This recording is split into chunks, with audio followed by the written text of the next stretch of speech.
పిల్లలు చాలా ఫాస్ట్గా ఎదిగిపోతారు కదా, వాళ్ళు చిన్నగా ఉన్నప్పుడు ఇట్లాంటి మెమరీస్ అన్ని మనం క్రియేట్ చేస్తే చాలా హ్యాపీగా అనిపిస్తుంది. అందుకే ఈ ప్యాకేజ్ అయితే ఆర్డర్ చేసేసాను. ఇందులో అయితే మనకి ఆల్ఫాబెట్ స్టిక్కర్స్ వచ్చాయి, పాంపామ్స్ వచ్చాయి, అండ్ బ్యాక్గ్రౌండ్ డెకరేట్ చేయడానికి లైటింగ్, పెయింటింగ్ అంతా ఒక కాంబో సెట్ కింద వచ్చింది. మౌల్డ్ ఇంకా బ్యాక్గ్రౌండ్ ఒక షీట్ ఇట్లా ఫ్రేమ్ వచ్చిందనమాట. ప్యాకేజ్లో మనకి 2 ప్యాకెట్స్ వచ్చాయి. మౌల్డ్స్ అయితే నేను 1.5 మాత్రమే యూజ్ చేశాను. మన బేబీ ఫుట్ ప్రింట్స్ని బట్టి అండ్ ఫ్రేమ్లో ఎంత పడుతుందో దాని సైజ్ బట్టి మనం బాల్స్ తీసుకోవాలి. నేనైతే రిఫరెన్స్ పిక్లో ఉన్నట్టు 4 తీసేసుకున్నాను. ఇట్లా చేసుకున్నాను అనమాట. నాలా మాత్రం మీరు డ్రై అవ్వకుండా ఇట్లా షీట్ మీద అస్సలు పెట్టొద్దు, ఎందుకంటే అది చాలా ఈజీగా స్టిక్ అయిపోతుంది అనమాట. ఒక్క క్షణం గుండె ఆగిపోయినంత పని అయింది, కానీ చాలా ఈజీగా వచ్చిందిలేండి. కాకపోతే అప్పుడు తీస్తున్నప్పుడు నాకు కంగారు వచ్చేసింది, లిటరల్లీ నా చేతులు వణికిపోయాయి అనమాట. ఎందుకంటే ఇంక వేస్ట్ అనిపించింది.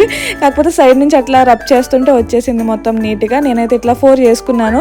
వాడివి చక్కగా పడుకున్నప్పుడు నీట్గా బాగా ప్రెస్ చేశాను. మీరు కూడా అట్లానే ప్రెస్ చేయండి. దీని లింక్ నేను కమ్యూనిటీ సెక్షన్లో ఇస్తాను. వీడియో నచ్చితే లైక్ చేయండి. పార్ట్ 2 కోసం సబ్స్క్రైబ్ చేసుకోండి.